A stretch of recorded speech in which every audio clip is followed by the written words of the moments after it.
Just dropped into the studio is this Amped 3 from Blackstar.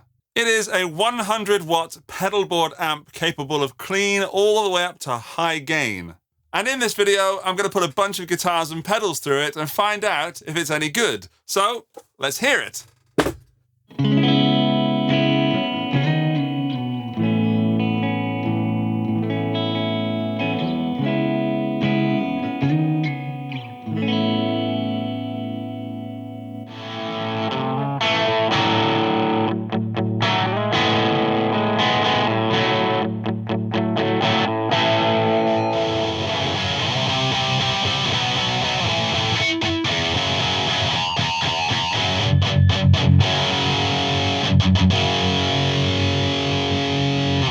So Blackstar have made this so you can put it on your pedal board and take it to shows where you don't want to carry much but still be loud and have some versatility, and also quite a lot of gain if you need it. But let's go over the features before I do some more sounds. So the Amp 3 is a 100-watt 3-channel amp. Each channel has 2 different voices. So the clean has warm and bright, the crunch has crunch and super crunch, and overdrive has OD1 and OD2.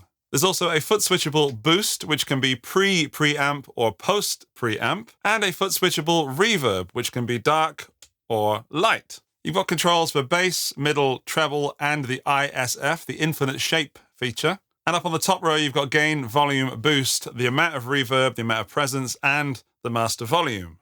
Then you've got the power amp section where you can choose your response tube type or valve type. You've got the EL84, the EL34, or 6L6. And then you've got your power reduction, so 100 watts would be the maximum. You can break that down to 20 or even 1 watt.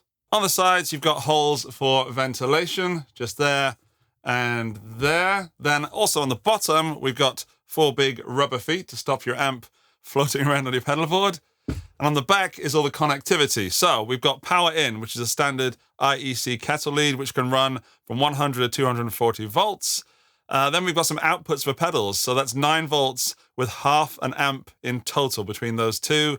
You've got your speaker out for 8 ohms and 16 ohms, MIDI in and through.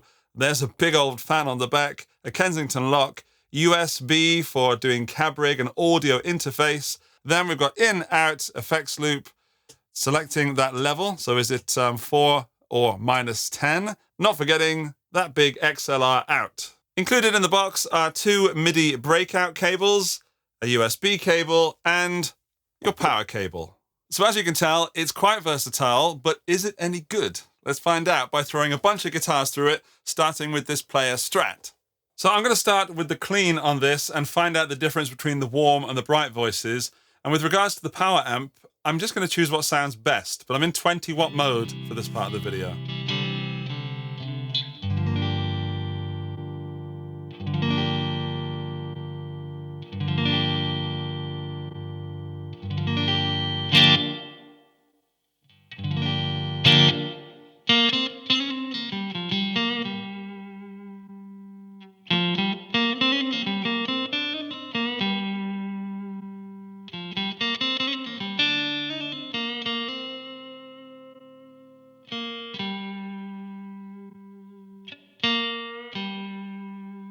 So far, just messing around with the power amps, there's a noticeable change in tone and dynamics. So I kind of scared myself when I really dug in there.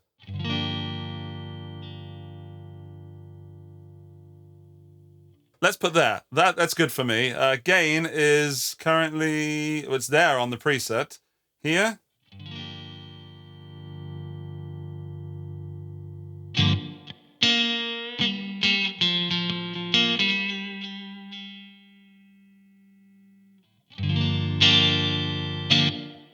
Right, I'm happy with that. That's warm. Let's go to bright. I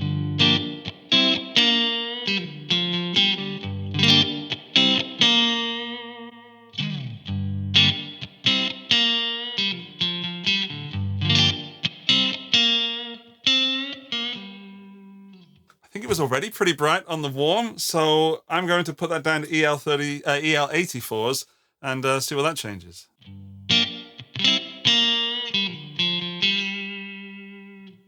Sounds brittle. That's what I was looking for, that warmth.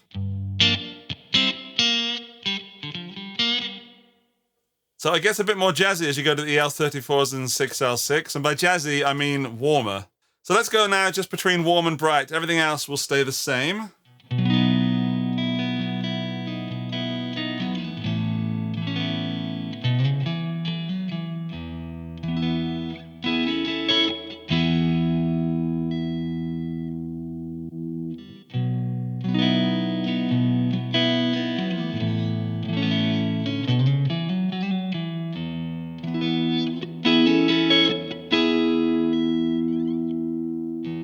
Really pokey, like this is really punching through. I think this is really going to cut through like in a band mix, but just on its own, it's a little bit still bright. And I find I'm actually backing off the tone on the guitar. Let's just have a little look at the treble, see if I can just tame it a little bit.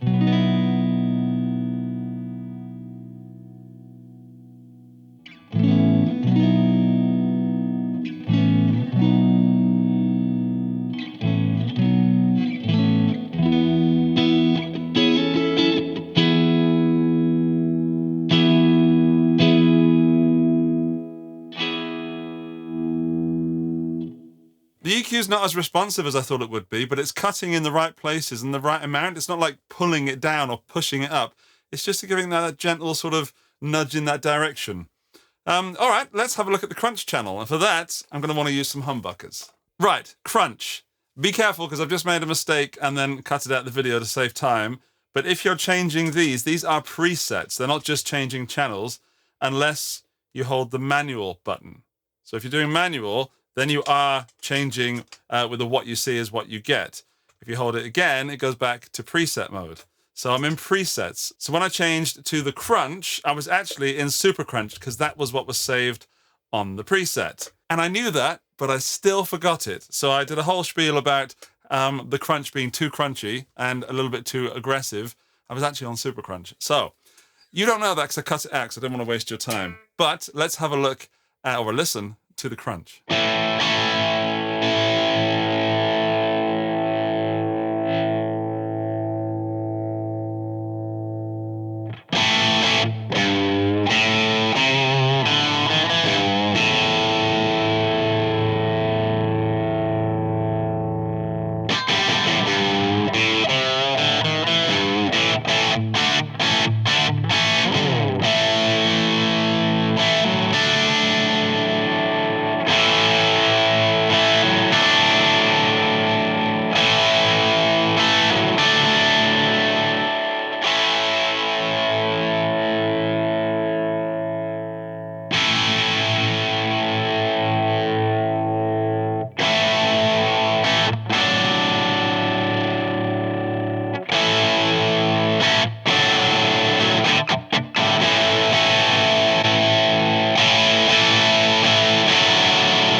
I'm still not convinced by that. And I've got the boost on because I think it sounds better with the boost. This is without.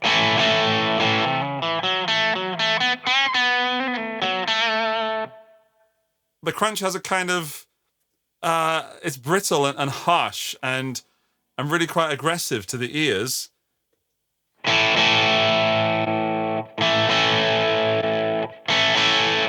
For me, that's EL34 on that setting. And I'm kind of ignoring the names of the tubes. I'm using it as an EQ to get the best sound in my opinion. I really think it's aggressive and I've done everything to sort of tame it apart from the presence, because if I take that down, it's sort of, it dulls it too much.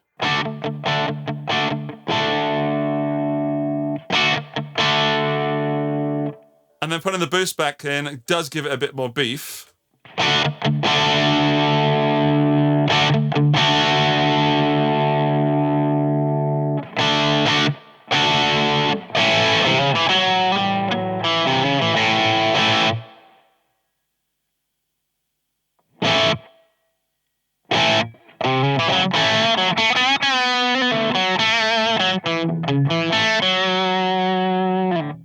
think I've ever had that much trouble dialing in a crunch sound, like to find something that I like, and I'm still not happy with that. So let's try the super crunch, and maybe that's a bit more super.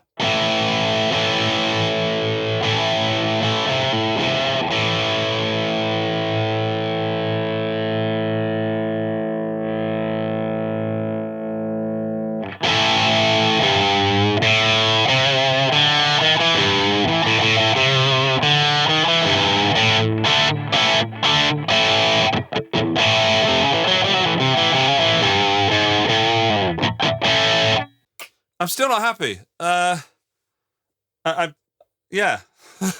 Let's take a look at it. That's not an outrageously raspy kind of EQ, and yet it does sound it. And that's the more British side, and that's the more American side. If you're wondering what this does, it goes from I think it's Mesa Boogie to Marshall to simplify things. So Marshall is more sort of woodeny, roundedy, bassy.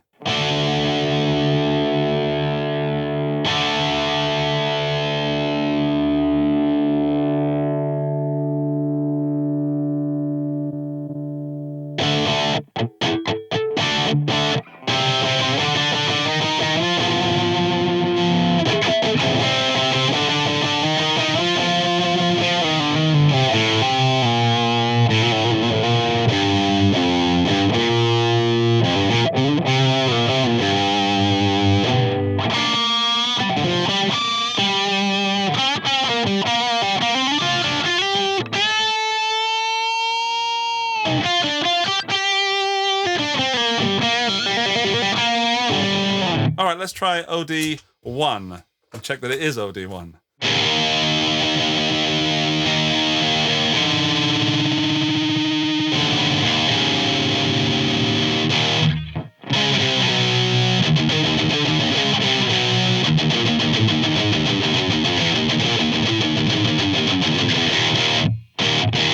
It had to be done. That's a fun chug.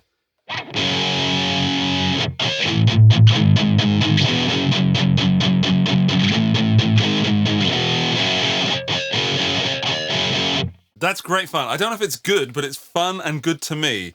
And if you're into high gain, you might... I mean, there's so much in the high gain world. There's not one good high gain tone. I just know someone is going to tell me that's a rubbish sounding high gain tone. I think the whole thing is pretty bright. It's almost as if there's an EQ, like a global EQ, which I don't think there is. But let me see if I can give it chugs, but make it clear.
I do feel like a teen that's just begun to play guitar again and just wants to thrash out. So that's pretty thrashy. Let's try OD2.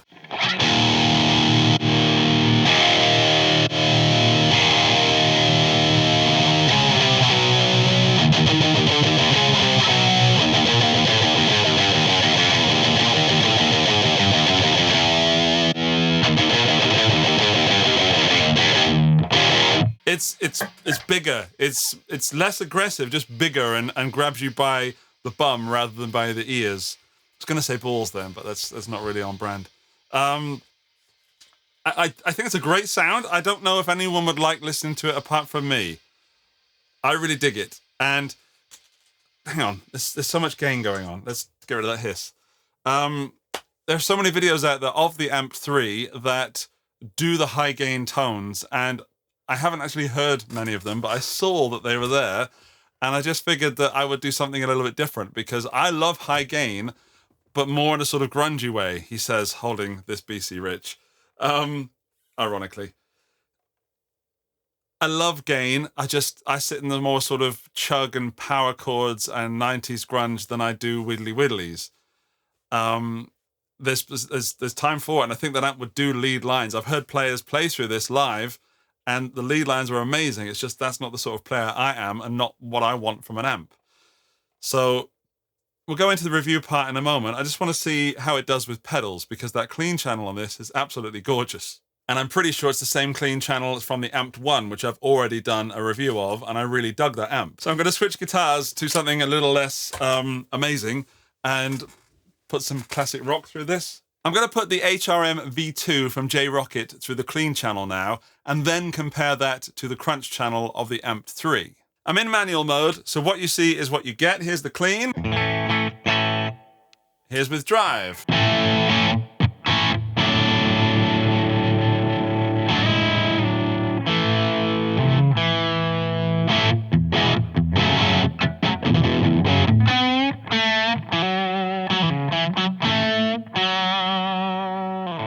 And I think that's a great drive tone. It's very martially, very warm, very round, and not what I was remembering from the crunch channel. So let's go to the crunch channel now, turn the HRM off, and this is the crunch of the Amped 3.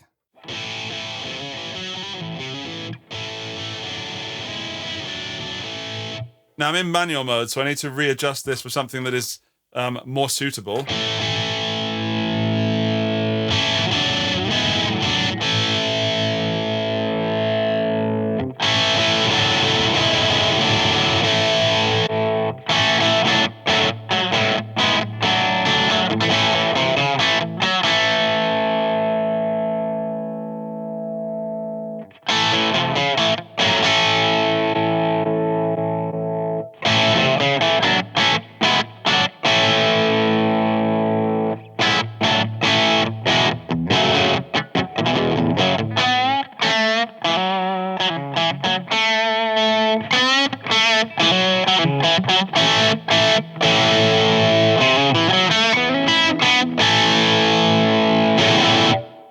I like that, and I'm going to save that as a preset by holding down crunch. And when you do hold down one of the channel buttons, it dips in volume to tell you that it's been saved, like this.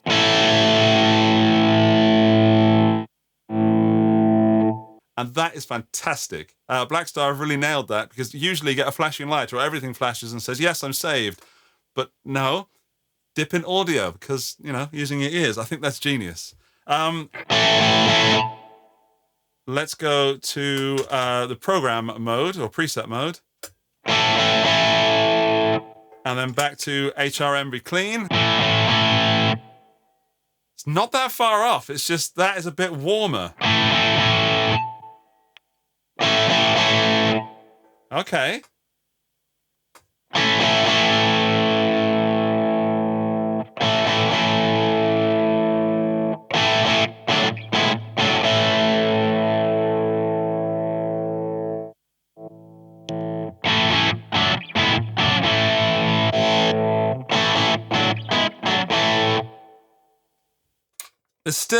It's still missing something. I keep bollocking on about this, so I'm going to stop talking about the crunch and go back to the overdrive channel and see what other kind of high gain stuff I can do, because coming from grunge, I want to grunge it up again.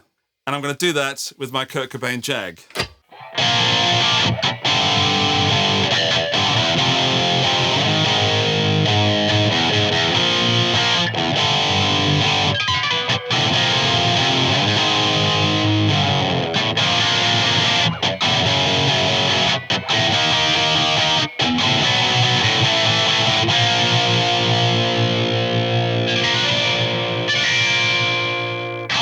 That's great fun. That is a great fun sound. I don't know how close it is to the original, but it's a really full sound, in the sense that there's bass in there, but it's clear and toppy as well. Everything that's great about that is what's not great about the crunch. Shut up about the crunch. All right. I'm digging that. I'm not sure I'm not sure if that's what Blackstar had in mind when they built this, but I think it works perfectly. And there's so much little tweaks you can do that it's intuitive. I really dialed that in quickly and easily. I really enjoy that sound.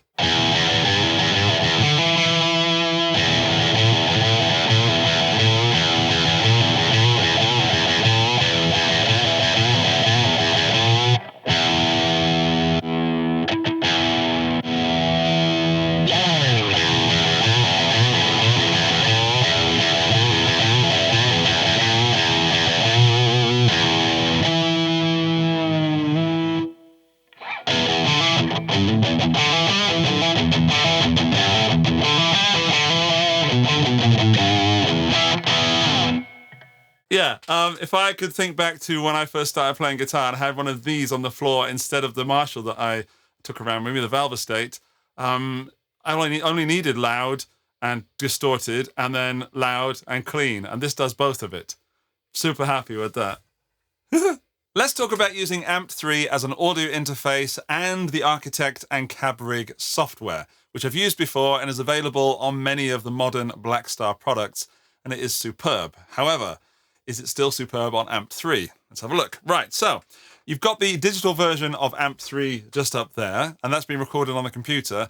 And if I press any button on the AMP3 in front of me, it will change the screen as well. And that appeals to me as a bit of fun. But also, if I change the switch of the cab rig, so let's go to cab rig on screen first. There it is. That's cab 1 that I've got selected on the AMP3. Then we've got cab 2, which is a 4x12. And then we've got cab 3. And you can flick it like that. It's cool. So you can do all sorts of things with changing the cab, changing the mic position. But I'm going to play something now that will get edited so you hear it as I've been hearing it in the room through my cab, and then we'll switch to cab rig 1, then cab rig 2, then cab rig 3. So you'll hear how it sounds if you're using it as an audio interface. And for that, I'm going to use this Squier baritone.